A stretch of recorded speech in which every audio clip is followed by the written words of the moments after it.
Hello everyone, it's me Clayton. I just got finished with the first 3 episodes of Harley Quinn Season 3. Now, after the show initially started out as a bit of a niche show involving Harley Quinn on her own adventure with Poison Ivy, Clayface, and King Shark, it's honestly transformed into one of the best satires in all of DC animation. And this season so far is no exception when it comes to Eat, Bang, Kill tours, villain awards shows, escape rooms, and a bunch of other wacky stuff that seems to just encapsulate what makes this show chaotic but also very touching. But let's get to the story, shall we? After the events of Season 2, Harley and Poison Ivy are officially a couple, and they're going around the world doing their usual chaotic antics.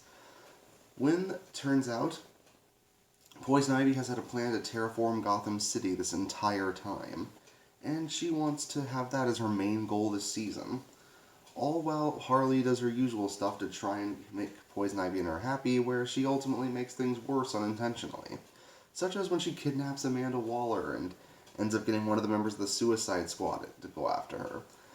Or when they go to special supervillain awards only to find out that the Joker's hosting them. Or when they try to go to an escape room only to figure out that the Riddler is the one who does the actual puzzles. It feels like the exact kind of scenarios that this season would go for after the Parademons and Darkseid ended the Season 2.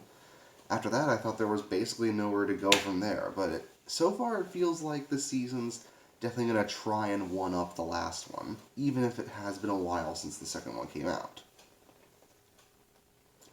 One thing that I've always appreciated about the show is how Harley and Poison Ivy play off each other. That's been the case ever since Harley and Ivy first appeared together in Batman the Animated Series, but it seems like with every single adaptation of Batman since then, they've tried to develop that relationship a bit more.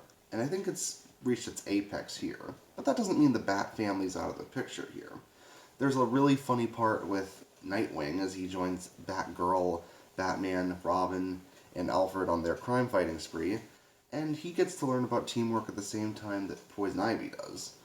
It's actually pretty funny, and it does help that Dick Grayson is portrayed as overly serious and mopey to try and one-up Batman's dark and brooding atmosphere, when really he just kind of comes across as a bit sad in his own respect. It's actually a pretty funny gag, considering it mixes it in with his legitimate intelligence when it comes to a really interesting chess game. If there's only one thing that didn't work, it's that there are occasional jokes that don't hit the mark, but then again, the pace is so fast with the series to the point where even if a couple of jokes don't work, there are plenty that do. Like Catwoman complaining about how there's never been a black supervillain who's won at the Supervillain Awards. I guess it's sort of a joke at forced politics and awards shows that annoy so many of the people who watch them, but honestly, it felt like that joke didn't hit the mark.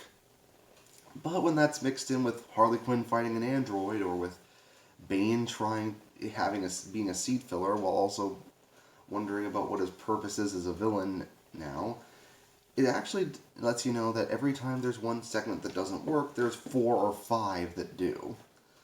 Especially since I always felt that Bane's parts of the series were some of the funniest, especially since he still does the Tom Hardy voice. I know that the season's probably not even close to revealing everything that it has in store for us. It's only 3 episodes of what's probably going to be another 13-episode season.